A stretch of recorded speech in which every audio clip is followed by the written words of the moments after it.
seria, na nossa liturgia, o 18º domingo do tempo comum. Porém, no dia 6 de agosto, a igreja celebra a festa da Transfiguração. Este ano, o dia 6 de agosto cai no domingo, e hoje sabemos disso, então a igreja celebra esta festa com um tom de solenidade, porque cai no domingo. É por isso que todos os padres hoje, celebrando a missa, estão vestindo branco ou dourado, justamente para recordar que algo especial está sendo revelado.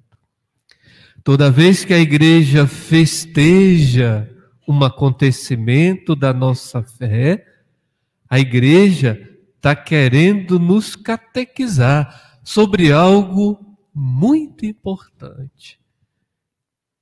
Sobre algo que a gente precisa aprender, que a gente precisa mergulhar no sentido espiritual, sobre algo que realmente faz com que a nossa fé seja fé cristã.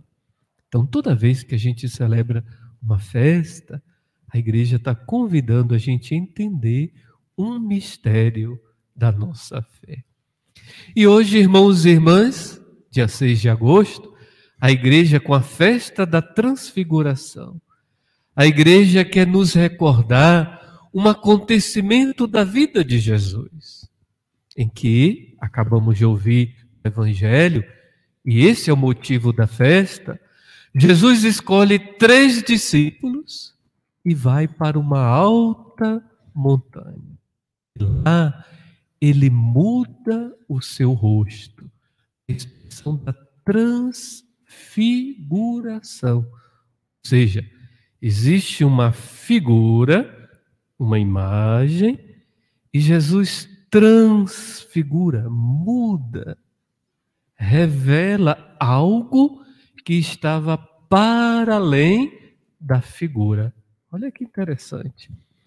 A figura, e Jesus então revela algo que está para além da figura, transfiguração. Então esse acontecimento, irmãos e irmãs, que parece a princípio algo tão simples. Quantas vezes Jesus não subiu a montanha? Quantas vezes Jesus não se reuniu com os discípulos? O Evangelho tem muitas histórias e muitos acontecimentos falando disso. E por que a igreja celebra este acontecimento festejando? Primeiro, irmãos e irmãs, a igreja lembra, o evangelista Mateus diz, que Jesus subiu numa alta montanha. Por que Jesus não falou com os discípulos assim?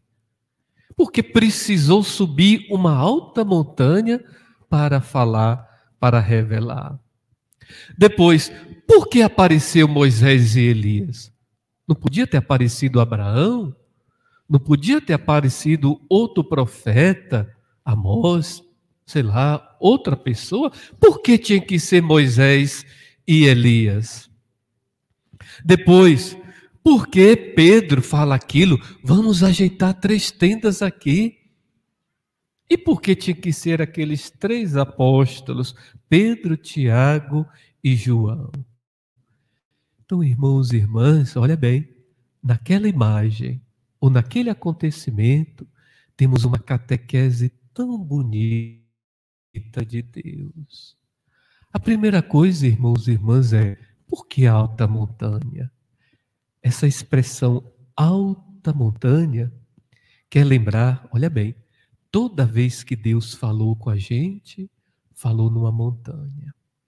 E aí, olha bem, Moisés e Elias representam esse acontecimento. Moisés subiu ao monte Sinai e quando desceu, desceu com as tábuas da lei. Elias, ele subiu ao monte na carruagem de fogo e foi arrebatado para o céu. Olha bem. E o que é que o evangelista quer dizer quando diz que há uma montanha alta? Para dizer assim, olha, a gente conhece Moisés, sua história, aquilo que Moisés foi capaz de fazer quando abriu seu coração para Deus. Mas veja bem, irmãos e irmãs, Jesus é muito maior do que Moisés. É por isso que tem essa questão da alta montanha. Moisés subiu e desceu com as tábuas da lei. Veja como Jesus é muito maior do que Moisés. Jesus não traz tábua da lei. Jesus é a lei. Olha que diferença. E olha que por isso Jesus sobe numa alta montanha. É Deus dizendo assim, olha, este meu filho, ele é a razão pelo qual Moisés existe. Ele é a razão pela qual Elias existe. Moisés, ele trouxe as tábuas da lei, subiu a montanha e a lei foi escrita na pedra. Jesus é muito maior, porque Jesus escreve a sua lei, olha, dentro do coração de cada um de nós. Não temos mais uma pedra escrita, temos um coração marcado com a vinda do nosso Salvador. Temos um coração cheio da bondade e do amor de Deus. Está vendo como Jesus é muito maior? Está vendo como Jesus é muito mais do que Moisés? Sabemos que Moisés libertou o povo, mas Jesus é o libertador. Olha bem, ele é o libertador. Então, Moisés sobe na montanha e traz a tábua da lei. Jesus é a lei de Deus, o amor de Deus. Elias, que é conhecido como profeta, e ele é arrebatado numa carruagem de fogo e vai para o céu. Se a gente fica impressionado com essa história, com Jesus é algo muito maior. Se a gente se encanta com a história de Moisés, se a gente se encanta com as profecias todas, Jesus não é só uma profecia, Jesus é a própria profecia. Jesus não é só um profeta, ele é a própria profecia. Tudo aquilo que os profetas falaram, Jesus cumpre. Toda palavra do profeta, Jesus é. E é por isso que no Salmo a gente canta, Deus é rei. É muito acima de qualquer coisa. Então, Jesus sobe na montanha justamente para lembrar isso. E aparece Moisés e Elias, dizendo assim, olha, o que aconteceu com a gente foram coisas grandiosas. Mas este daí é algo muito maior. E de fato, irmãos e irmãs, é por isso que concluindo isso, vem aquela voz, diz assim, olha, escute meu filho, este é meu filho, escute com todo o coração, este é meu filho, muito amado, escutai. Para dizer assim, olha, a gente não acredita mais em Moisés. Sim, a história dele é importante. Deus fez milagres através dele. Mas a palavra mesmo que a gente escuta é Jesus. É a palavra que precisamos. Porque Ele é o libertador. Ele que conduz o povo. Jesus Cristo é o verdadeiro libertador. As profecias, o futuro anunciado, aquilo que iria acontecer, agora nós não escutamos mais os profetas. Agora Jesus é a profecia viva. O futuro anunciado pelos profetas é Jesus. Quem conhece Jesus conhece o futuro. Quem conhece Jesus sabe de todas as profecias. Quem conhece Cristo, irmãos e irmãs, sabe de tudo. Porque Cristo é o nosso futuro. É a palavra de Deus revelada a todos os corações. Quando Deus fala na nuvem, olha, escutai, este é meu filho amado. Ele está querendo dizer, olha, Não precisamos mais de outra coisa. Jesus é para nós a palavra que liberta, que salva, que traz esperança, que traz alegria. Depois, irmãos e irmãs, temos aquela imagem bonita que diz todos os evangelistas, os 3 evangelistas, que o rosto de Jesus brilhou como o sol, que as vestes ficaram brancas como a luz. Outro evangelista vai dizer, olha, as vestes ficaram tão brancas, que nenhuma lavadeira no mundo é capaz de deixar uma veste tão branca. Por que essa linguagem? Que tipo de imagem é essa? É o que a igreja chama de transfiguração, como eu falei para vocês. Olha bem, Jesus veio ao mundo assim como a gente. A gente sabe dessa história. Teve um rosto, teve um corpo. Ele veio assim, porém, Jesus não é assim. Olha, Jesus veio na forma humana, mas Jesus, na sua essência, na sua eternidade, Jesus tem um corpo glorioso. Tanto é que quando ele for voltar, e a gente acredita na volta de Cristo, ele vai voltar não com esse nosso rosto humano, não. Ele veio a primeira vez. Quando ele voltar, ele vai voltar glorioso, do jeito que ele mostrou aos discípulos. Porque Jesus levou os discípulos lá para cima para mostrar como ele é de fato. Através daquela figura humana, Jesus mostrou a sua forma verdadeira, gloriosa. E essa linguagem é para dizer justamente isso, olha, é algo tão diferente que a gente não sabe explicar. É algo tão profundo, tão misterioso, que não existe palavras para dizer como é o rosto de Jesus. Brilhava como o sol. Que tipo de rosto é esse? Vestia uma roupa tão branca que era parecendo luz. Que tipo de roupa é essa? Na verdade, os evangelistas querem dizer assim, olha, Jesus é algo tão extraordinário, que falta palavras para a gente dizer como Deus é. Falta palavras para a gente explicar como Jesus é na sua glória. Ele é no seu amor esplendoroso. Então, essa linguagem quer dizer isso. Olha, a gente não vai ver mais Jesus como ele viu na primeira vez. A gente vai ver Cristo glorioso, como ele é de fato, verdadeiramente. Então não espere Cristo com a forma humana. Não espere Cristo branco, preto, não é assim não. Não espere Cristo com o rosto que a gente tem.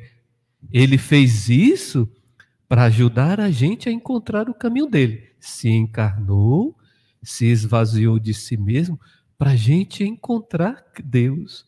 Mas Jesus, agora, e ele vai vir na sua forma gloriosa. E quando a gente morrer, a gente vai ver não Cristo humano, mas Cristo glorioso, aquilo que ele mostrou para os apóstolos. E por que os 3 apóstolos? Pedro, Tiago e João. Olha bem, irmãos e irmãs. Esses 3 homens, eles depois assumiram, depois que Cristo morreu na cruz, eles assumiram coisas importantes, depois da morte de Cristo. Pedro, o homem da fé, a rocha firme, aquele que estaria à frente da sua igreja. Por isso, então, olha bem, Jesus antecipou para aqueles homens o céu. Quando Jesus se transfigura, aqueles apóstolos tiveram a grande graça. Os 3 conheceram o céu antes de morrer. Porque o céu para a gente é a glória de Deus. O céu para o cristão é a glória de Deus. Contemplar a glória de Deus é fazer a experiência do céu. E Jesus então antecipou o céu para aqueles apóstolos. Para quê? Para dizer assim: olha, o final, quando tudo passar, o final é esse, a glória, a realização, a alegria eterna, o amor eterno. É por isso que São Pedro diz: como é bom estar aqui. Como é bom, vamos fazer 3 tendas, porque estar aqui é muito bom. E de fato, irmãos e irmãs, o céu é a maior alegria do cristão. O céu é a maior realização que a gente pode ter. Um cristão que não busca ir para o céu, está buscando ir para onde? A nossa alegria é isso, chegar até o céu, conhecer a glória de Deus, ver Jesus Cristo face a face.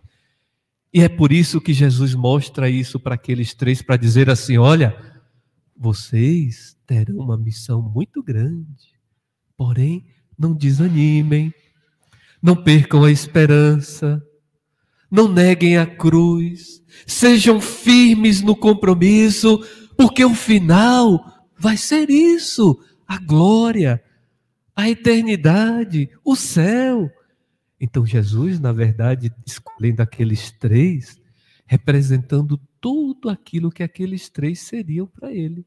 A igreja, Pedro, e a igreja, esse compromisso de fidelidade, de dedicação, de estar sempre com Deus no coração. Depois São Tiago, o primeiro a morrer por causa de Jesus. Vejam bem, Tiago deveria testemunhar isso, porque ele não podia negar a sua fé. E ele foi o primeiro apóstolo a ser morto, São Tiago. E ele morreu com fé. Ele morreu e não negou Cristo. Ele morreu defendendo Jesus Cristo, dizendo assim: olha, a gente também tem que ser firme. A gente é cristão. A gente conhece o amor de Deus e a gente tem que ter essa fidelidade, mesmo que isso leve a gente ao máximo do compromisso, que é a entrega da própria vida. E depois João, o único que permaneceu de pé na cruz, junto com Nossa Senhora, para dizer assim: olha, a gente tem tantas cruzes, a gente tem tanta cruz a enfrentar, mas a gente não pode perder o medo. A gente não pode ter medo. A gente tem que ter coragem. Diante da cruz, a gente tem que ficar de pé, como Nossa Senhora, como São João. Ficar ali, ó, resistindo à cruz. A dor, o sofrimento, as dificuldades. A gente não pode desistir. Tem que pegar a cruz e confiar e ir adiante. E por fim, irmãos e irmãs, Jesus diz: olha, não conte a ninguém. Espere tudo acontecer. Espere que o Filho do Homem seja ressuscitado. Por que Jesus pede isso? Porque Jesus justamente, ele quer ajudar cada um a entender que ele não é uma fábula, como diz a segunda leitura. Ele não é uma ideia vazia. Ele, Jesus Cristo, e seu projeto de amor, exige da gente dedicação. Por isso, ele pede: ó, espere, porque eu vou mostrar para vocês o meu amor pleno, a cruz. Eu vou mostrar para vocês que eu estou aqui para levar em última consequência o meu amor por toda a humanidade. Espere a cruz e vocês verão a glória do amor de Deus. Então, irmãos e irmãs, hoje a igreja ajuda a gente a entender que o céu não é uma mentira. O céu, como diz São Pedro na segunda carta, não é uma fábula. A gente não está indo para o nada. A gente não está na direção de um vazio onde morreu, acabou. A igreja quer dizer assim, e o próprio Jesus: olha, a caminhada às vezes é difícil. Às vezes a gente pensa que está andando para o vazio, para o nada. Às vezes a gente acha que Deus não está. Às vezes a dificuldade parece grande e a gente quer desistir e a gente acha que não vale a pena. A igreja está dizendo assim: olha, Não, firmeza, coragem. O final é algo tão bonito, que todo esforço vale a pena para o céu. Toda cruz vale o céu. Olha bem, toda cruz que a gente carregar vale o céu. Não desanime, não perca esperança, confiança. Que o amor de Deus preencha o nosso coração e ajude a gente a viver neste mundo com o coração transfigurado, cheio do amor e da glória de Deus. Louvado seja nosso Senhor Jesus Cristo.